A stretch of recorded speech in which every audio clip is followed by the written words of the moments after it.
Hello and thank you for being with us here in On Israel in Al Monitor. I'm Caspit from Tel Aviv. So finally, it is behind us. The first meeting between President Joe Biden and Prime Minister Naftali Bennett took place on Friday after a gruesome thriller that caused a delay of 24 hours due to the terrible terror attack in Kabul. So how was it? Do these two leaders, the BBs, Bennett and Biden, can create an intimate bond between themselves, ignoring the huge age and ideology gap? And more than this, what are the chances of promoting a real negotiation track with the Iranians or Palestinians or any other side to the endless Middle East conflict under these two leaders? What can Israel expect in the upcoming months from the negotiations in Vienna with the Iranians? And what must Prime Minister Bennett do in order to manage the Israeli-Palestinian conflict? Our guest today is a negotiation expert. Moty Cristal is the founder of Nest Group, and following a long and fruitful career as one of Israel's leading negotiation experts, Cristal is now bringing a unique systemic approach to the world of negotiation. From 1994 to 2001, Cristal served in various official negotiation capacities in Israel's Prime Minister's Office and Ministry of Defense.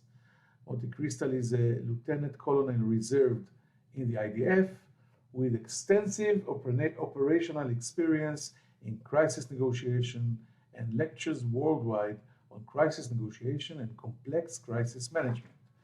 Moty Cristal will be here right after this short break.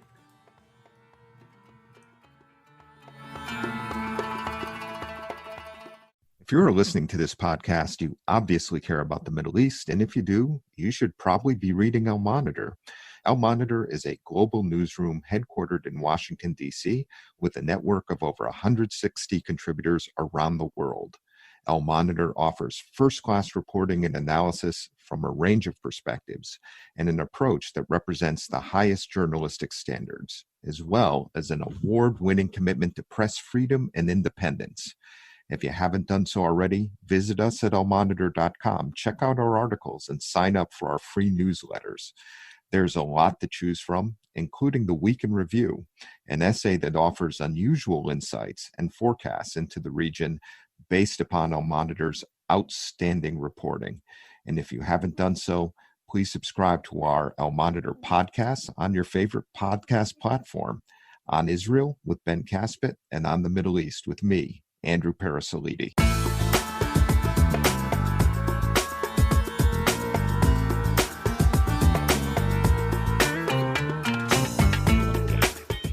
Now I'm happy to say hello and welcome here to our podcast, my friend and colleague, Moty Cristal. Hi, Moty, how are you doing? Hi, good day, Ben. I'm fine, thank you.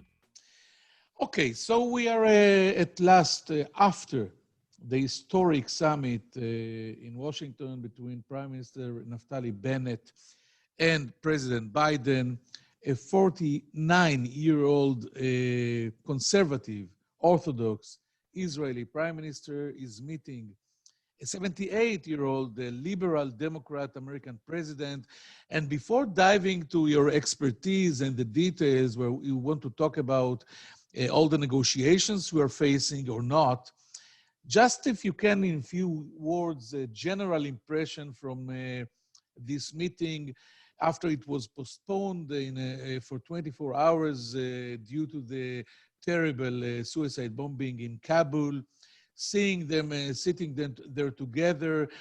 Do you think the chemistry was good? Do you think there is a chance or a potential to launch a relationship or an intimate relationship between these two leaders?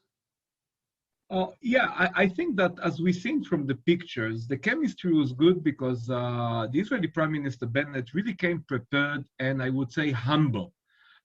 When there is such a huge, a significant age gap, which is of course experience gap as well, I don't recall in that direction, which means a very young Israeli Prime Minister with a very, very old or mature, experienced American president, We are the opposite. We had definitely Bill Clinton looking up to Yitzhak Rabin, or Bush, George W. looking up to Prime Minister Ariel Sharon.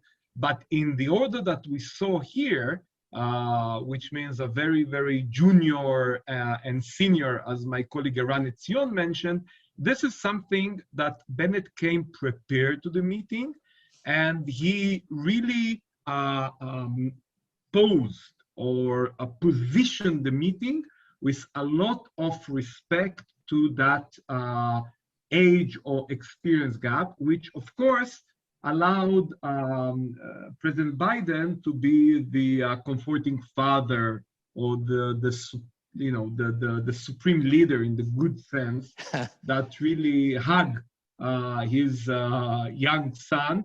And I think that in contrast, and both leaders mentioned it, in contrast of what we've seen in the last 4 years, that is definitely a refreshing and a good sign of a positive relations to come. So only a follow-up on this, a short follow-up on this. I'm old enough to remember the disastrous meetings between Netanyahu and Obama in the same place. One of these meetings was called later the lecture, when Netanyahu just sat there in the Oval Office and lectured Obama about Israel not being able to go back or to retreat to the 67 or to the Green Line. And I have to mention that the Prime Minister Bennett was also lecturing. It was a long text that he said there in the Oval Office, but the tone was totally different. So I think this is a huge difference. Yeah, I fully agree. And to I can conceptualize what you just mentioned. In any human interaction, we look at the text, at the context, and at the subtext. Unfortunately, and I'm saying unfortunately, Bennett still exhibits some of his master's Netanyahu's, I would say, characteristic or performance. Why? Because it is considered to be a very articulate way of presenting things. I think that it was articulate during the Netanyahu year, but it was completely non-constructive, or I would say exactly the opposite. It was destructive to the relationship, as you mentioned. So the text was indeed, I would say, a lecturing text, but the context and definitely the subtext of the meeting was exactly the opposite of what Netanyahu tried to project with Obama. Netanyahu, in his lecturing text, meetings, and the House speech, 2015, the famous one or the infamous one, was the subtext was, "I'm here, I'm Netanyahu, I will sabotage your policy, Mr. President Obama."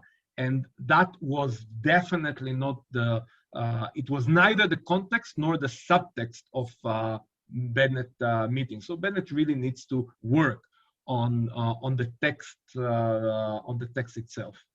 Okay, so now I want to use your words and ask you, what do you think about it and about the future of negotiation, Israeli negotiation in all fronts? And what you told me in a conversation is the following: Israel, since 2009, has lost completely her negotiation wit and negotiation initiative on almost all frontiers. Putting aside the not so difficult and mainly economic deal, Abraham Accords, Israel is not engaged in any constructive and design negotiation process as a means to achieve any political goal. Moreover, being confronting the northern and southern fronts, Israel praises the operations under the threshold of a war with hardly any other policy tools. I think you meant the war between the wars that Israel is doing mainly in the northern front. But I want to ask you, what negotiation on earth are you talking? Who should we negotiate with? Well, negotiation is neither a policy nor an ideology. Negotiation is an operational tool which assist you in getting what you want. What happens is that in the eyes of definitely Netanyahu and unfortunately some of the right-wing militarists' approach, negotiation is a sign or is perceived as a sign of weakness. People who think like that narrow their policy tools dramatically. Because when you look at superpowers, even US with the Taliban, not to mention Russia and China, superpowers, and honestly, also Turkey and to some extent Iran, superpowers know how to expand their, I would say, political toolbox and to use military might, which means the war between the wars or the campaigns between the wars, as well as influencing operation, as well as diplomatic or initiating diplomatic engagement or political negotiations. When you look at Israel's under Netanyahu in the last decade, Israel initiated nothing. Netanyahu's policies to seize all substantial negotiation. When I'm talking about negotiation, I'm talking about, I would say, constructive political engagement with one of two possible aims. First is to reach a certain negotiated outcome, or just to maintain the process alive. I'll tell you a little story about maintaining the process alive. Many years ago, I was asked to intervene or do some work between Catholic and Protestant in Northern Ireland. And for me, very easy mission. Well, yeah, it was an interesting one. It was learning and trying to apply lessons from the Israeli-Palestinian to the Northern Ireland conflict. And one of the long nights with teams there, I asked them, it was the early years after the Good Friday Agreement back in the 90s. And I asked my colleagues, you signed an agreement, but in the agreement, being a very Israeli operational person, but in the agreement, it doesn't say what is the end game. What are you aiming at? Is it a united Ireland, a separate Ireland, an autonomy? What is that? And they look at me, they didn't understand the question. They look at it like, we agree on a process. We don't know where we are going, but we just agree that we go there without violence. We believe that it's good for both of us.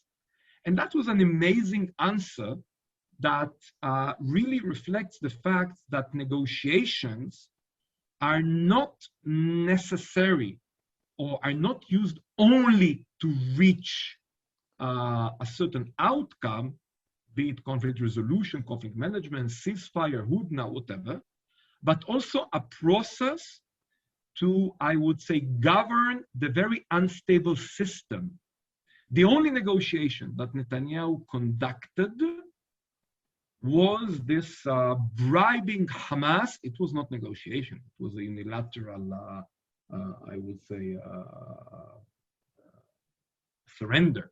Bribing Hamas with the Qatari money through the suitcases in order to maintain a certain level of violence, and of course the consequences of very weakening the Palestinian Authority on the verge of collapse there. That was the only engagement or negotiation that Netanyahu conducted. Even in times of crisis, the event in Jerusalem with this detectors in the old city, and any event actually, even the post cycles of violence in Gaza, Netanyahu, with no negotiation capacity whatsoever, not only himself, but no negotiation capacity compared to the previous years of Barak and Olmert, really performed zero use of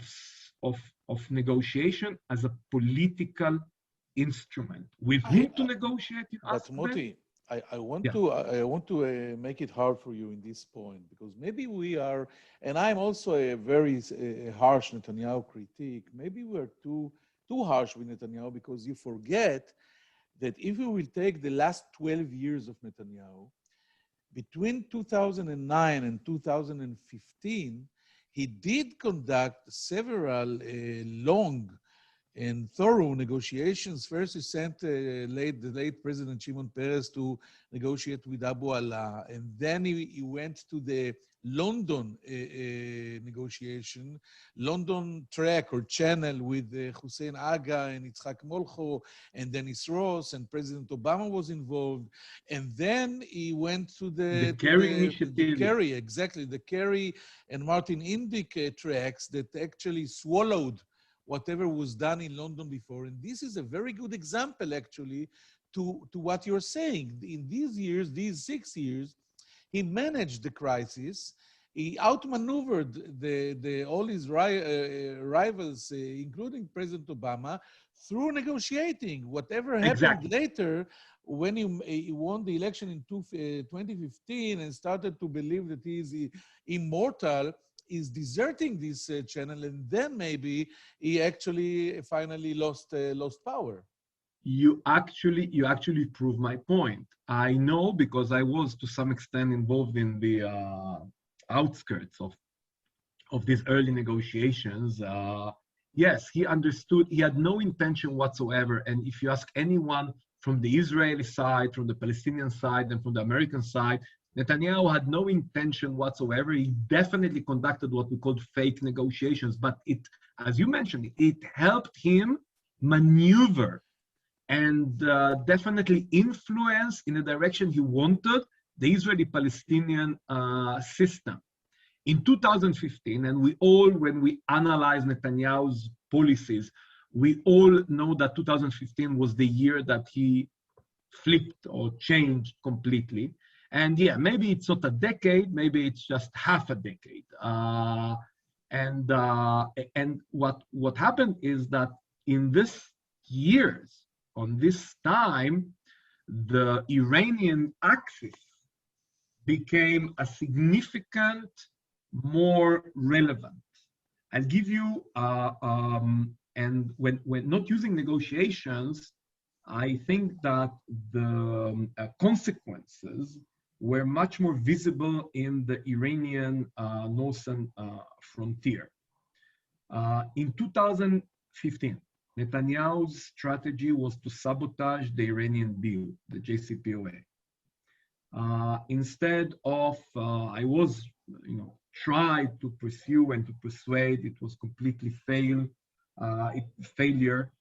that Israel will establish what I call the shadow negotiation team to be working with John Kerry. And, I don't think very highly on the US negotiation capabilities with Iran, but that's for a separate conversation. Yes, I wanted to ask you about it as well. Yeah, Americans don't know how to negotiate with Iranians. I wrote about it, I talk about it, but if you want, we can further explore it. But but Israel could have sent or could have put together a shadow negotiation team to work with the Americans. But Netanyahu had one strategy of sabotaging the Iranian deal. Even when it was clear that Israel could have gained all the holes that Netanyahu presented in the first Iranian deal, in the 2015 deal, could have been narrowed or addressed if Israel would have adopted an engagement policy vis-a-vis instead the of US. confronting the administration. So let's talk about the future with Iran. Right now, we are in the middle of trying to negotiate between Iran and the superpowers, especially the United States, for returning to the JCPOA. What future do you see to this? Which side is more capable? You just hinted that it is not the American side because the Iranians are the masters of negotiation. Bizarre, yeah. that is, unlike any questions which is very complex. I think that this one is very simple. The Iranians first are much more capable in bargaining, in understanding, in going to the edge.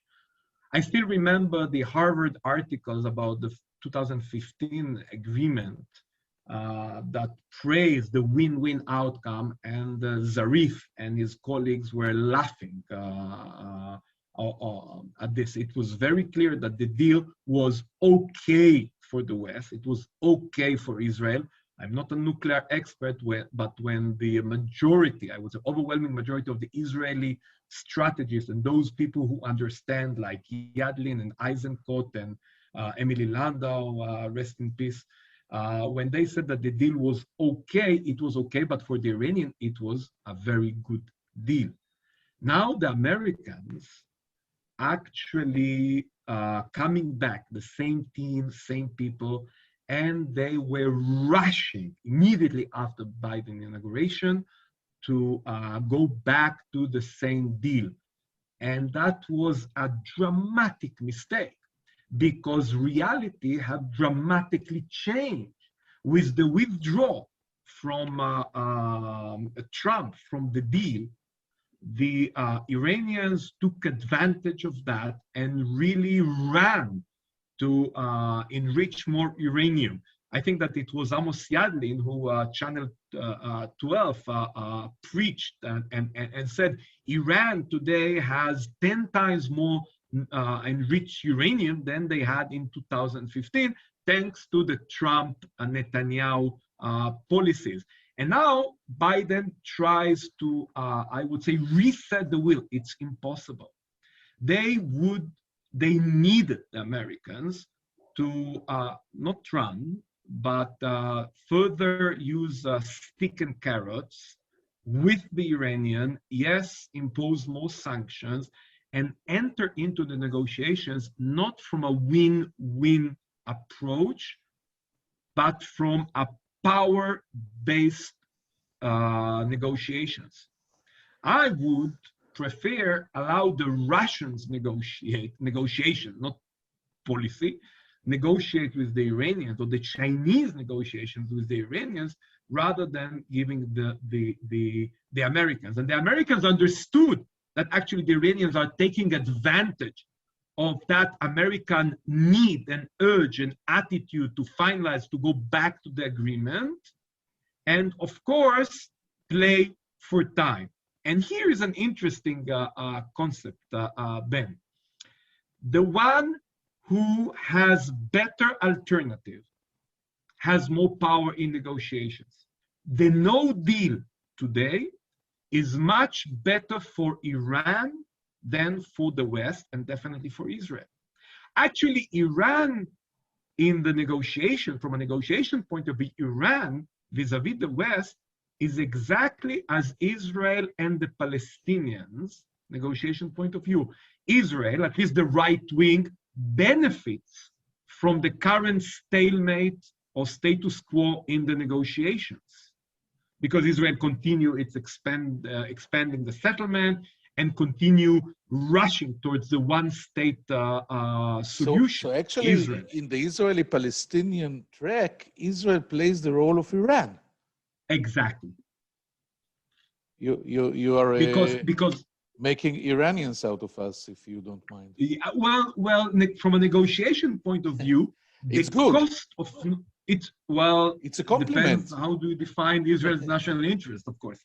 But from a negotiation perspective, the no deal with Iran will allow, or currently allows, Iran to continue their enrichment effort with a relatively, compared to what it could have been, a relatively weaker monitoring mechanism. The same in the West Bank.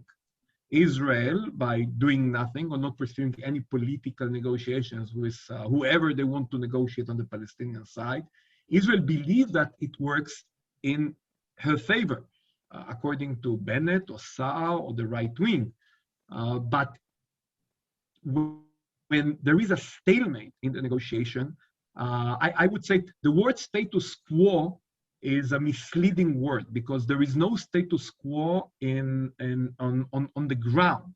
There is no status quo in the negotiations with Iran. There is a stalemate, and in this stalemate, the Iranian are proceeding towards the bomb.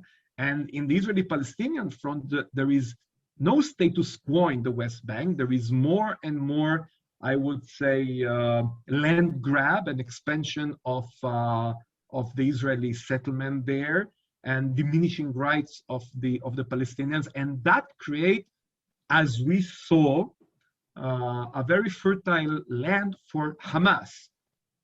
Whether Israel should negotiate politically with Hamas, I believe that Israel should negotiate with any political power, because why is it, I'm asking, why is it legitimate to negotiating bribing Hamas or negotiating a prisoners exchange, and it is illegitimate to negotiate a political agreement? Even Trump, maybe because there is no political agreement on the agenda. Hamas does not recognize the very right of Israel to exist. Maybe this is the reason. But you know what? Let's not dive about it. This is Israeli politics. I want to go back to the Iranian track. When the negotiation around the JCPOA took place, many Israeli senior officials, by the way, like Amos Yadlin, General Yadlin, and many other Israelis in the defense establishment, said that the problem was that Iran came to these negotiations like a superpower, while the United States came to these negotiations like an underdog. Instead of acting like a superpower, holding a big stick in one hand, for example, maneuvering or sending one or two carriers to the Gulf, the Americans under Obama was talking very soft, and there was no solid military option on the table. Now, in the last meeting between Biden and Bennett, I think the prime minister was sweating a lot until we heard from the president that if the diplomatic measures will fail, there are other options. But maybe just like you said, the Americans are not behaving like a superpower when they are going to talk to Iran. The Americans are using a business, not a Trump business, but a classic win-win when it is completely irrelevant. You 100% agree. I agree with you 100%. You're 100% right. When you come to negotiate with counterparts or rivals like Iran, like Hezbollah, like Hamas, you need, first of all, to establish a very strong power position. So the cost of no deal for the other side will be greater than the deal you offer them. They should have no batnas, better alternative to negotiate the agreement, but only watnas. This is what Russians are doing. Russia is negotiating with the rebels all the time on the ground in Syria. But they do it after they bomb them to hell. And then they say, let's come to talk. And I'm not saying bombing Iran before coming to negotiate, but definitely holding a very strong and reliable stick, whether it is a carrier, whether it is an influence campaign, whether it's an effective sanction, whether it's a discrete military operation, and we do have some capability to hurt them militarily without leaving traces. Okay, so but now US finally, is not, but America is not doing it, unfortunately, as part of their negotiation strategy. So finally, because we are out of time, although it's very interesting, if Prime Minister Bennett will summon you now and ask you, Moty Cristal, you're an expert in negotiation, a lecturer, and you have so much experience. What should we do now vis-a-vis the United States and the negotiation with Iran? And secondly, a forbidden question, an outrageous question, do you think there is a place or a possibility of a secret a negotiation track, maybe even by proxies of Israel and Iran? The answer to the second more provocative question is definitely yes. Oh. You know, in the last I would say 5 years, I'm investing a lot of energy in negotiating with cyber criminals, those bastards who hack your systems, and you negotiate for ransom. Behind any evil, there's a human being. And when there is a human being, whether it is a regime that wants to feel safe, whether he's a hacker who is interested in money, or whether he's a political leader who is interested in his, I would say, heritage or the what he leaves behind, there's always a human interest. And without engaging, you will not be able to find out what is the human interest. So what I would recommend Prime Minister Bennett to do is, acknowledging the fact that we need negotiation or engagement, or I would say a structured professional political dialogue. I'm a structurist person. I believe in structures, and bring back what we had in Barak and Olmert years, which is the negotiation unit or negotiation operations center within the National Security Council or the Prime Minister's office, which means that the same that I have my military people to conduct military operation, I have my own professional negotiation team, and I acknowledge the fact that negotiation or political engagement is a tool to execute any strategy that I will choose. And yes, I would initiate negotiation. As I said, negotiation is neither a policy nor an ideology. Negotiation is an instrument with Hamas, with Hezbollah, through the Russians, through the Chinese, everything in close consultation and cooperation with the Americans, part of this opening new page in the relationship between Israeli government and the Biden administration. It was very interesting. Moty Cristal, I want to thank you very much for joining us here on Israel in Al Monitor. We will take a short break and come back with some final thoughts. Thank you, Moty. Toda. Thank you, Gidi.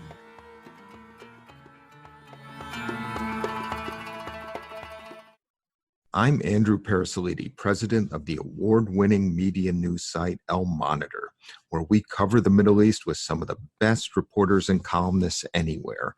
And I'm excited to announce our new podcast, On the Middle East, where each week I will interview newsmakers from the U.S. and the region about the latest news and trends with additional commentary from our on-the-ground correspondents. Those of you who follow the region know that what happens in the Middle East doesn't stay in the Middle East. And to cite another great movie line, every time the U.S. tries to get out, the region pulls us back. Your time is valuable, so let me promise you this. You will learn something and you will never be bored, because each week we'll be talking with and listening to those leaders who are making the news and shaping the trends in this critical and fascinating region. So please subscribe to On the Middle East with me, Andrew Parasolidi.